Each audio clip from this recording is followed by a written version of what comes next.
Hello, and welcome back to The Hated and the Dead with Tom Lehman. The subject of today's episode is, I think, the most complex character I have studied so far. Suharto was the leader of Indonesia for over 30 years between 1967 and 1998. His complexity comes from the fact that, despite the shocking levels of cruelty and despair that occurred under his leadership, Suharto was undeniably one of the most successful leaders in the developing world during the 20th century. Under Suharto, Indonesia became a relatively wealthy country, having been one of the poorest countries in the world when it became independent in 1945. Suharto's success, whilst commendable, is also terrifying, because it invites an important question. Are people willing to tolerate extreme violence against certain groups if they themselves are getting wealthier? If Suharto's Indonesia is the case study, the answer is a resounding yes. In a time when insidious regimes in countries such as China remain in power thanks to booming economies, it is important to remember that the transition to democracy amid economic growth is not inevitable. My guest for this conversation is Tom Pepinsky. Tom is an associate professor in political science at Cornell University in New York, where he runs the Modern Indonesia project. As the fourth most populous country in the world, with an economy projected to be the world's fourth largest by 2050, Indonesia will become a country of great importance over our lifetimes. And so there is an urgency for Westerners to understand this sprawling, multifarious place. In this journey, Tom's research and his knowledge will be indispensable. Ladies and gentlemen, it's time to introduce Suharto.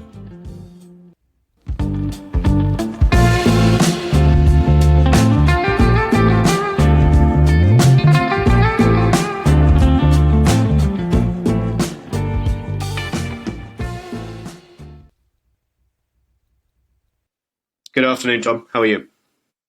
Good, thanks. How are you? Yeah, I'm fine, thank you. I've just realised, of course, it's the morning with you. You're in New York, I think? That's right, upstate New York. Fantastic. Tom, there are a few leaders who I've explored on this podcast series that weren't perfect, but maybe on closer inspection aren't deserving of the label of tyrant or despot. At least on a level of personal leadership, Suharto, the subject of our conversation today, really does seem like quite a reprehensible person. That's right. And dictator. That's right. Can you give a very quick introduction as to why he is somebody that is quite contemptible? Yes. The origins of Suharto's presidency lie in the events of 1965 and 1966 in Indonesia, which were the site of the extermination of the Communist Party of Indonesia and the accompanying killing of somewhere between 500,000 and 2 million Indonesians in the course of the purge of the country of all communist or suspected communist elements. Suharto was a key player in Indonesian politics at the time, and as Major General at the time and rising then to president, he took this opportunity to wrest power away from his predecessor Sukarno and install himself as Indonesia's president, a position which he held from 1965 till 1998. I'm sorry, 1966 till 1998. Thank you very much. That's, I think, quite a good introduction into why he is somebody worth knowing about.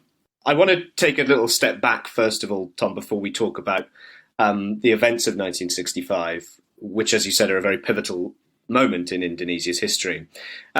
Indonesia claimed its independence from the Dutch in 1945 after the end of the Second World War. It had been under occupation by the Japanese during the war. Somebody you've already mentioned and quite a crucial person in this story is Sukarno. Now, at this stage, for people listening, I just want to make clear, Suharto are different people.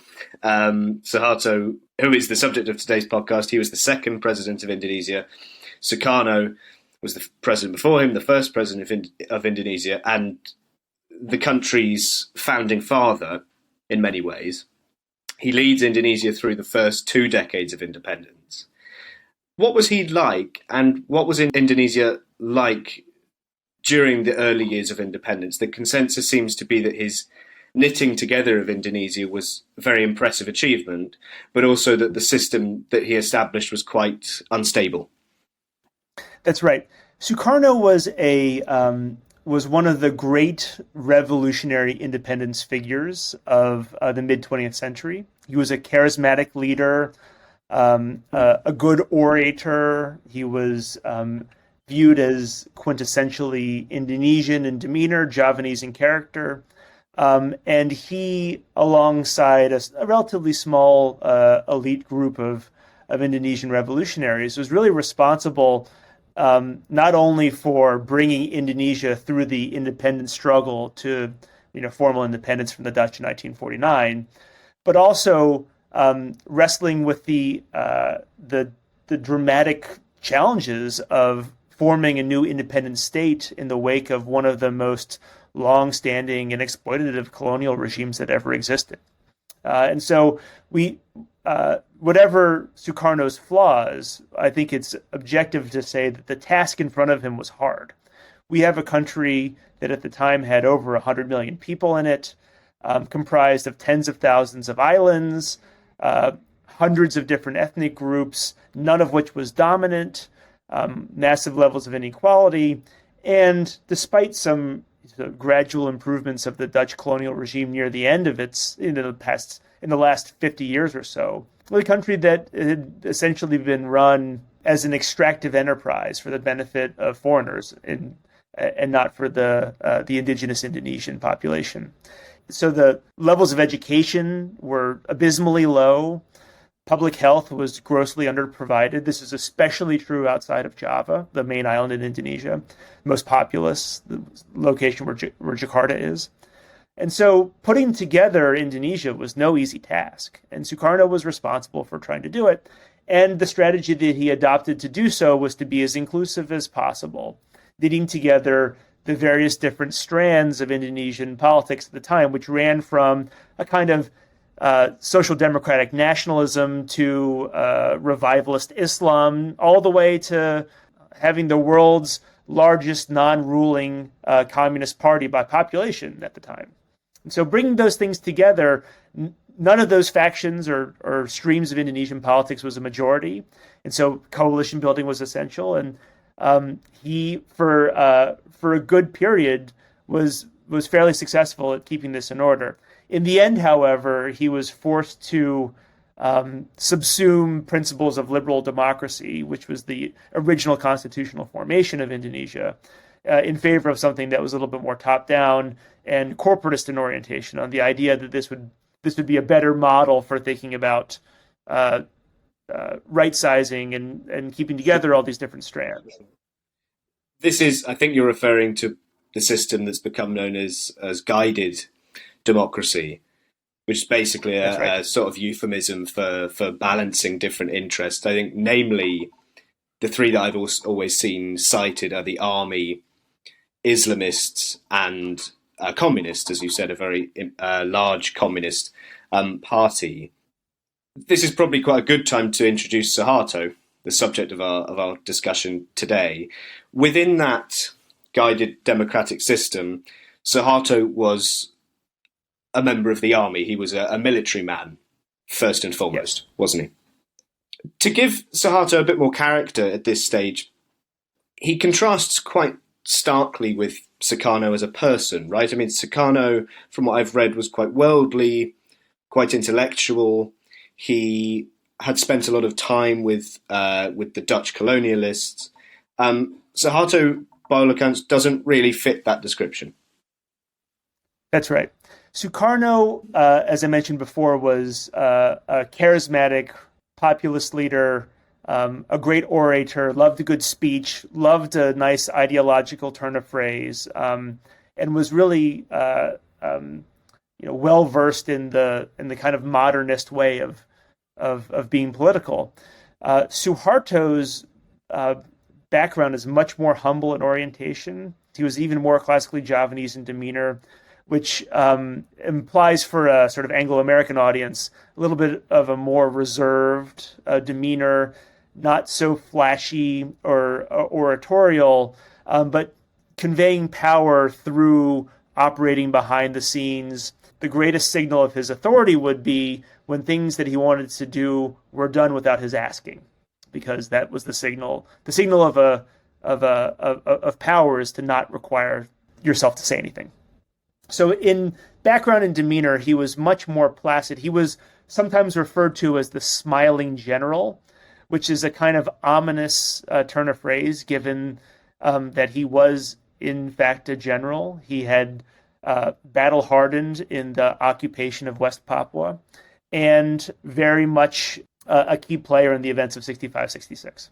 Well, let's talk about 65-66. This period of guided democracy, corporatism, seems to run into quite a lot of trouble in the 1960s, and it results in these mass killings of mostly, as you said, leftists.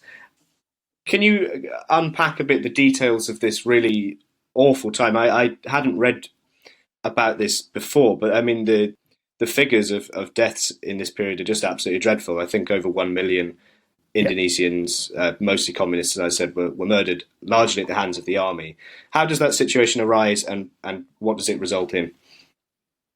Yeah, this is a big, complex event, and there's still prominent historians of Indonesia are still working through the materials and the arguments, and so I'll have to tread carefully here, but I'll do a setup first and then talk about the events themselves. So you want to imagine Indonesia in 1964, 1965 as a country which is bitterly divided, not just communist versus capitalist, but even within the non-communist side of things, you have a more religious element, a more nationalist element.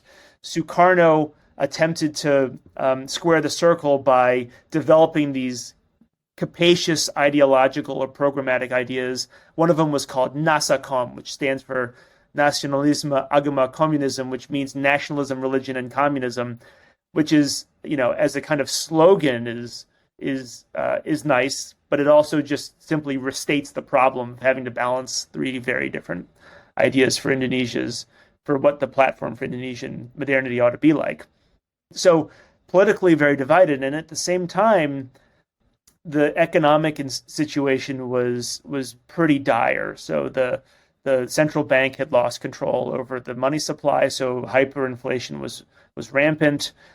It was approaching famine conditions in many parts of Indonesia. Public services had ground to a halt. And add to this what's going on in the region and around the world, this increasing sense that the Cold War will be a battle that will be fought in the tropics between proxies for the capitalist West and the communist East. And you have just a perfect powder keg for violence in Indonesia. The details of what happened to actually spark the violence are very murky still. The important thing to know is there's good evidence that the army was directly involved in organizing the purge of Indonesian communists and the elimination of the Communist Party of Indonesia. There's good evidence that not only were the United States and the United Kingdom aware of what was happening, but they were rather happy that it was happening, or so maybe not something that they directed anybody to do or planned, but were certainly described in diplomatic cables as kind of a convenient outcome from their perspective. And there's a lot of interesting variation across Indonesia and the character of the violence, and there are some places where the violence was worse than others, and all those are important details. But the main consequence of this was the absolute elimination of communism as either an organizational force in Indonesian politics, which is a huge change from previously, but also the elimination or what seems to be a permanent stigmatization of communism as an idea. So even today, one way that one can insult somebody or threaten them is to label them a communist, which is, from the perspective of an American such as myself, it's almost silly to refer to people as communists today. There aren't very many anymore, but this politics is still around in Indonesia, and that is the legacy of the events that Suharto oversaw as part of this transition from the Sukarno era of guided democracy to what he called the new order of non-communist Indonesia. To what extent was Sukarno able to intervene in these events? This is a great question. This is a murky period in the history of Sukarno's leadership. He was not removed from office when the killing started, or when there was an abortive coup that took place in September 30th, 1965, which set these events in motion. He was not removed from office, but there was this highly orchestrated, almost theatrical handing over of authority that happened in March of 1966, called the Super Samar, which is the letter of instructions of March 11th, in which Sukarno entrusted Suharto with sole authority for keeping Indonesia together, essentially. That is kind of the moment in which Sukarno's leadership is really over. He's no longer functionally in charge of Indonesian politics. And he dies 4 years later, so there's not much more that we know of this. Under house arrest, right?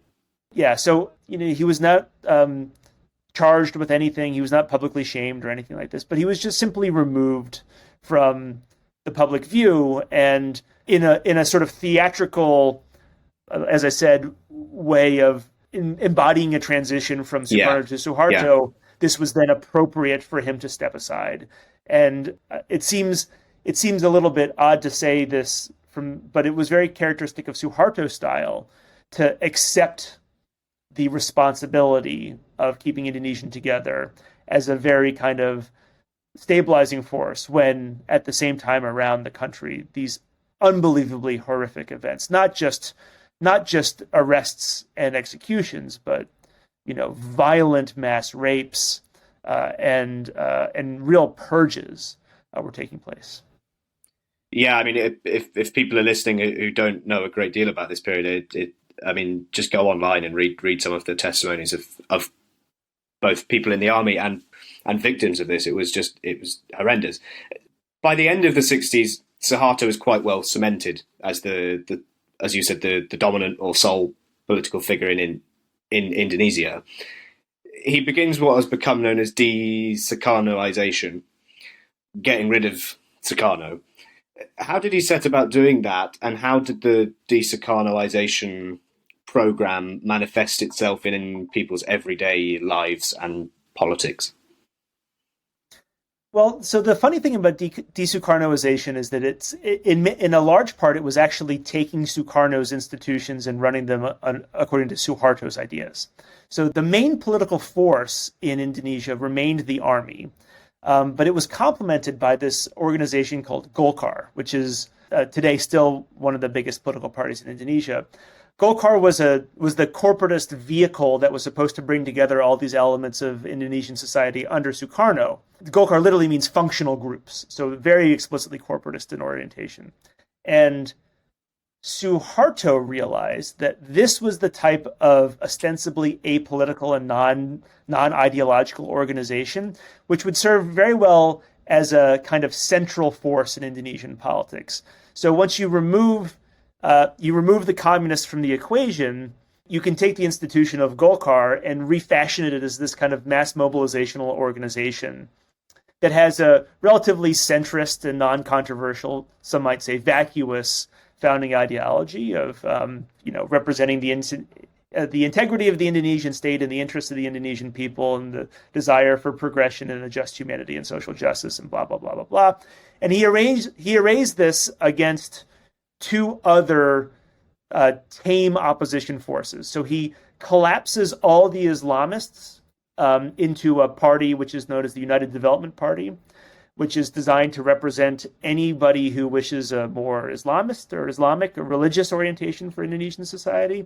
And then all those you would see as more social democratic or nationalist, often non-Muslims, Christian forces as well, into a party which he calls the Democratic Party of Indonesia.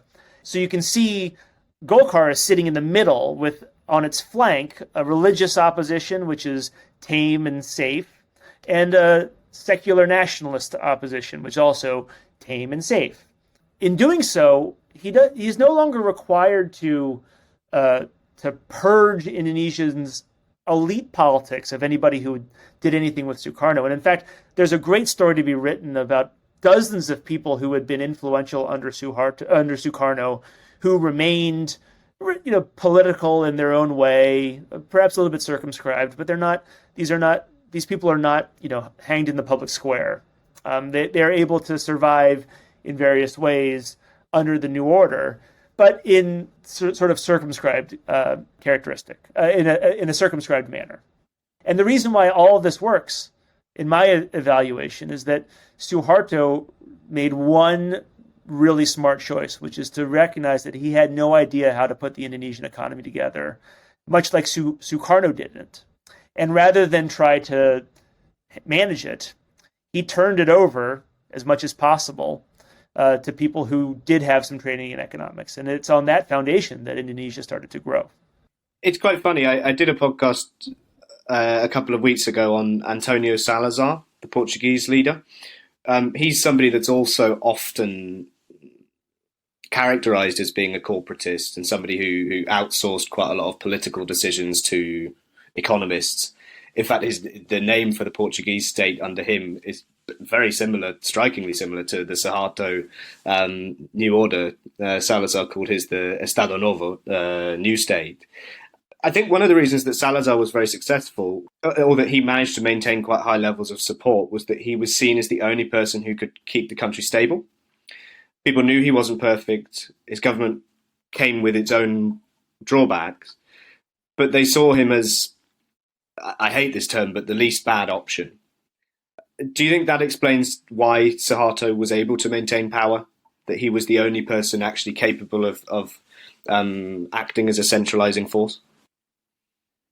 So that's a very tricky question. So I think that certainly it is true that Suharto cultivated the idea that he was the only person able to do this.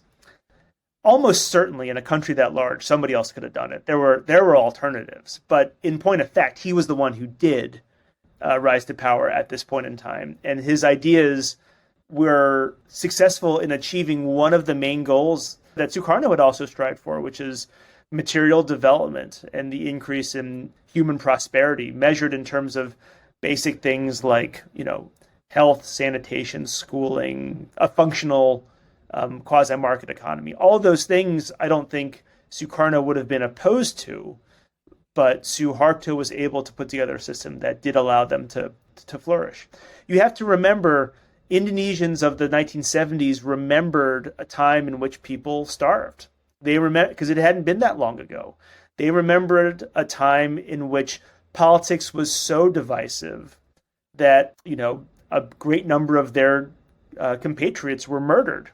And these are not things that people wanted to repeat or that people enjoyed. So my interpretation of what Suharto did was that he established the idea that only he was able to keep Indonesian together, but he was not the father of capitalism. He was not the father of order. He was the father of development. That was the term that was used to describe him. Father of development. So when he was in charge, when he was leading Indonesia through this difficult period, Indonesians could look around them and see tangible signs of progress that hadn't been visible to them previously. That's something that I've read about him time and again, really, is that he actually was quite successful in terms of developing Indonesia's economy and developing its society. Can you go into a bit more detail as to how far Indonesia actually got in terms of going up global value chains, improving its economic outlook, improving its literacy rate, for example? I mean, I'm always careful when I talk about this because it makes me sound like a Suharto apologist, and that's not Sure. what I wish to be. But I think that appreciating the complexity of the man is essential, and the divisiveness of his accomplishments is just part of the story. And the fact of the matter is, Indonesia at 1965 was viewed by many. Famously, Gunnar Myrdal predicted that Indonesia was, basically hopeless, but Burma had a real future. He was exactly wrong in that one. But Indonesia was viewed as, and in fact was desperately poor, struggling mightily to to turn the corner from the legacy of this awful colonial regime that had been so disempowering for so long. And in the context of a country where the main problem for people was, could the money in their pocket have value next week? How were they going to put food on the table? The progress that Indonesia made over the next 30 years was just remarkable. So Indonesia was among the poorest countries in the world at independence. By 1995 or so, it was a firmly middle-income country, right? It had been a country that had originally just desperately low literacy rates, really awful maternal mortality rates, infant mortality rates. And by the mid-1990s, in fact, Suharto won an award from the UNDP for his great accomplishments in terms of human development, which is, it's a remarkably complex thing. But Indonesians today benefit from a healthcare system that puts basic immunization and infant maternal healthcare at the fingertips of most people. There's family planning. It's viewed as self-evident that children should go to school, and if they don't, that something is wrong. Literacy rates are very high for a country that has the history that it has. And I'll note that people are literate in a language which was nobody's first language 100 years ago. Literally, almost nobody's first language 100 years ago. The national language of Indonesia is a standardized version of a trade lingua franca, a version of Malay spoken throughout the archipelago, which was standardized and became viewed as the kind of unifying feature. So not only are people literate in Indonesia, the rule is people can read, but they're literate in a language which is almost certainly, today it may be their mother tongue, but it was almost certainly not their parents' mother tongue. Wow, that's amazing. And which language is that? That's Indonesian, Bahasa Indonesia. Oh, okay. So that's not the same thing as Javanese. No. In fact, Javanese, this is a remarkable accomplishment. And this one, I think, the credit goes to Sukarno rather than Suharto. To the extent that it goes to any one person, it would be to him. Was to realize that in a country that's 40% ethnic Javanese, making Javanese the national language would really cement what was already bound to be a really important ethnic cleavage between Javanese and non-Javanese. Javanese is also a language which is particularly rich in kind of pragmatic distinctions of politeness, which really one needs to have a firm command of Javanese culture to understand them properly. And so it's a language that would be very disempowering as the national language. And so the Indonesian independence movement seized upon not the language that any one ethnic group spoke, but rather the language that everybody who was literate at the time in a language that was commonly enough spoken was able to speak, which was, again, it was just a trade Malay that they standardized into Indonesian. That's an amazingly perceptive move, because it's something that so many other post-colonial countries or countries in the global south have. It's a pothole that they've fallen into. Pakistan, Sri Lanka. So yeah, very interesting. I didn't know that. Think of it like Swahili is in Tanzania. You said you were slightly concerned about being about coming across as a Suharto apologist. I'd like to turn our conversation towards East Timor. So I don't think there's any trouble of you being labelled as an apologist now. East Timor is kind of a constant that runs through Suharto's regime. Indonesia invaded and occupied East Timor in, I think, 1975. The army don't leave East Timor until after the Suharto regime has been overthrown at the end of the century. So they were there for 25 years. Why did the occupation happen? There are ideas that this is a complicated question having to do with, the specifics of relations between West and East Timor. But basically the idea is the Indonesian government held the view that Portuguese authority over East Timor, so that was the part of Indonesia that was never ruled by the Dutch, was a historical aberration, and that accordingly, it only made sense to have Indonesia include all the bits that had been colonized by the Portuguese or the Dutch in the East. Now, any sort of sophisticated reading of history would realize that not all of Indonesia was ruled by the Dutch for the same amount of time. You have issues of Malacca, which is currently in Malaysia. What do we do with that sort of history?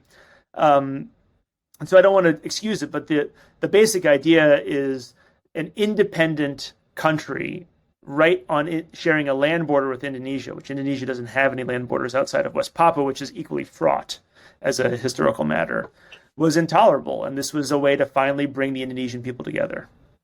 And this is also a period which is marred by violence. I think most notably the Santa Cruz massacre. Is that right? Yes. In the early 90s. Yeah, so 1991.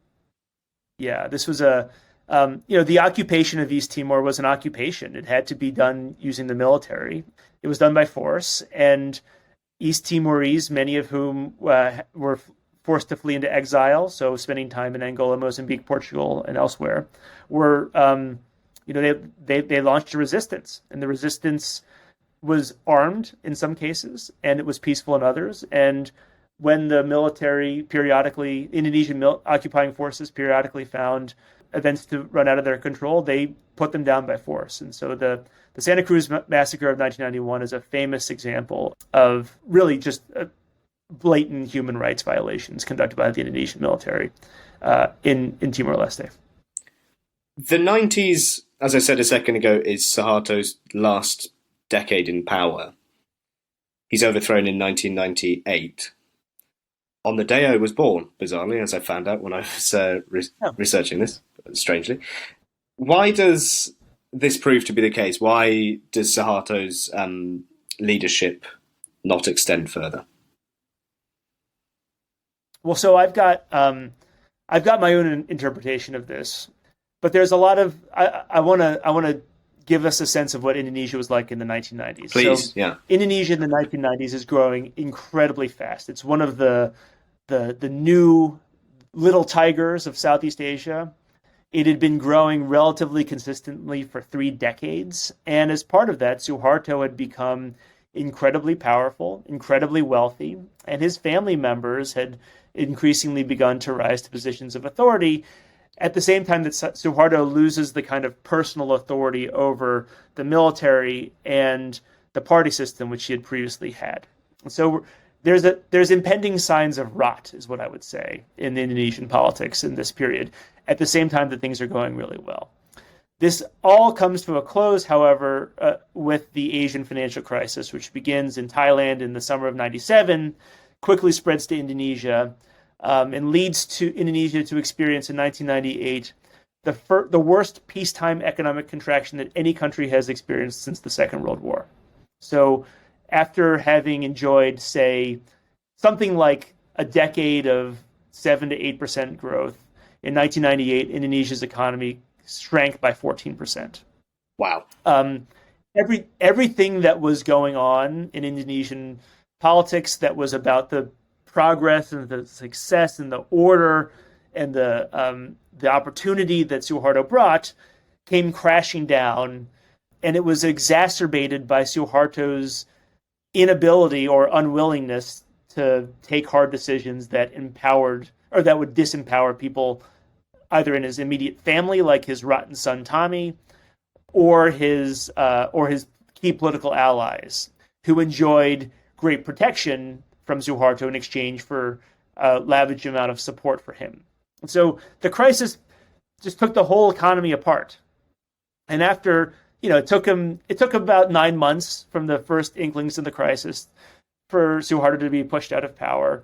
But eventually, mass opposition to the regime, its blatant and obvious corruption, and the obviousness with which Suharto was unwilling to make hard decisions in the favor of ordinary Indonesians, and instead he favored those who were least needing of protection. Ultimately, his rule became untenable. And he, to his credit, on May 21st, stood up in front of the cameras and resigned. Was that because it had been made clear to him that there wouldn't be retribution? We don't know a ton about those private conversations, but almost we do know that prior to resigning, Suharto checked with the head of the military, a general named Wiranto, and said, "Could you protect me in power? Could I stay in power?" And Wiranto allegedly responded, "Yes, but there will be costs." And that is generally understood to mean I will have to kill a whole bunch of people to keep you in power. But I also believe that that carried the implication I'm not sure I can protect you, like in the event that we have to do this. But Suharto, the fact that he resigned peacefully, the fact that he turned over authority to his own vice president, who was is in many ways his own interesting character, but somebody who had been a firm Suharto loyalist, widely viewed as not particularly corrupt and relatively nationalist in orientation, meant that you should think about this as kind of a like a Marcos leaving Manila situation.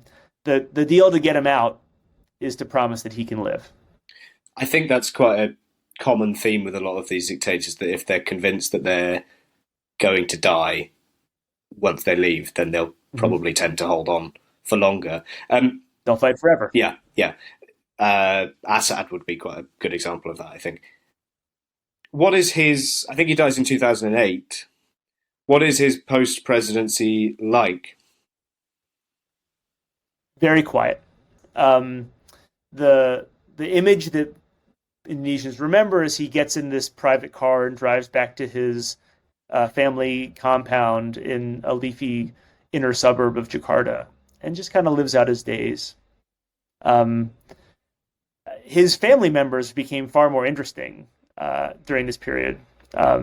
His son Tommy ordered the judge at his corruption trial murdered.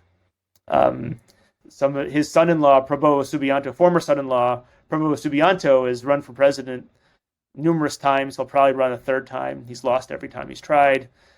So the Suharto family remains adjacent. People who are adjacent to the Suharto family as well remain influential in Indonesian politics. But Suharto himself lived out his final days in the Javanese sense of a period of quiet reflection. Just to bring the conversation to an end, Tom, Indonesia has become a democracy since 1998. How would you assess the quality of that democracy? I'm a real optimist for Indonesian democracy in normal times. Things are tricky right now, but let me take the optimistic view. Indonesia has had a number of presidential elections. They were conducted freely and fairly. The losers lose and step down. The winners win and respect the rights of those who they've defeated. Indonesia has not seen any of the violence on the scale that accompanied the rise of the new order or the period of independence. And so here's a transition which was much less violent and bloody. And the aftermath of the transition has been relatively orderly. Corruption remains a massive problem for Indonesian politics and society. The role of the military remains outsized. That has always been the case. But viewed in terms of a orderly way for Indonesians to participate in politics as individuals with uniformly enjoyed rights and privileges of democratic citizenship, it's been very successful. All of the things that people worried about, Indonesia would collapse or fragment, the Islamists would rise and take power, terrorism would undermine everything, the army would never leave power. None of those things happened. It's been a pretty good couple decades in world historical standards. Right now, however, actually the problem of keeping Indonesia together remains a problem. How do you balance such a big, such a diverse developing country which has so many different ideas and different factions that govern it? And the current president, Joko Widodo, was viewed very optimistically by people like me in the in the mid 2000s or 2010s when he was first elected president, mostly because he wasn't his opponent, Suharto's son-in-law, Prabowo Subianto, and because of his efficacious demeanor and aw shucks attitude, viewed him as a kind of everyman, an outsider finally comes to power. But the past couple of years have seen some real reversals for Indonesian democracy. The Joko Widodo has apparently found it very useful to partner as much as possible with elites in the military to get things done, perhaps to shore up his own position against any outside sort of dissatisfaction from within the ranks. Questions of freedom of conscience remain a real big issue. There's a number of corruption remains this massive problem, and Jokowi has responded to all of these challenges with a characteristic attempt to constrain democracy in order to preserve order. So it's a tricky time right now. I still remain optimistic that Indonesia has a democratic future to it, but it's not going to be the type of the sense of optimism that I felt, say, in 2004. Okay. When I knew that Indonesia had a free press, when I knew that criticism was possible, and when I knew that the forces that were fighting for those felt they had the upper hand. And now those forces are all on the defensive. I think regardless of what its democratic future is like, I know its future is going to be fascinating. I mean, this is a country which is not covered a lot in Western media and in Western academia. But I mean, it's worth remembering. It's as you said, one of the most impressive development stories in Asia. It's got a massive population. I think it's the fourth largest population in the world. It's the largest Muslim country in the world.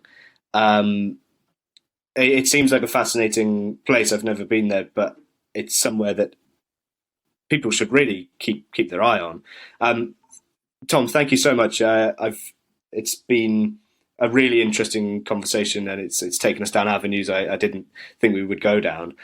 Thank you very much, and a fascinating political figure as well, and somebody that's actually really quite complicated. And as you said, there are certain elements of his rule which were quite impressive. Where can people? That's right. Sorry, go ahead. I was going to say the thing about Suharto to remember is, there's a lot of bloodthirsty dictators out there, and they all want to do what Suharto did, but most of them don't. They all want to take their country and turn it around and engineer that level of prosperity. Most of them don't manage to do it. So we have to think about what did Suharto do that allowed him to achieve this? And I think at the end of the day, it does come down to the bloody events of 65 and 66. And that's the birth defect of the new order, and something that still lives with us. Where can people find your work, Tom? So I have a website, tompepinsky.com, where you can find links to full text of most every peer-reviewed essay that I've ever written. Plus, I have been maintaining a research blog that focuses on Indonesian and Malaysian politics to a large extent since 2004. So there's all sorts of reflections on there on the state of Indonesian politics, on Suharto himself, and things related to that that you can just go ahead and access. Brilliant. Thank you so much, Tom. All right. My pleasure. Cheers. Thanks so much for having me. Cheers. Thank you for listening to The Hated and the Dead. If you've enjoyed this podcast, follow it on Spotify or Apple Podcasts to get updates whenever new episodes are released. If you're just on that last stretch of your commute to or from work, or have a spare 2 minutes, please leave a 5-star review on Apple Podcasts. It's the best way to help the podcast grow.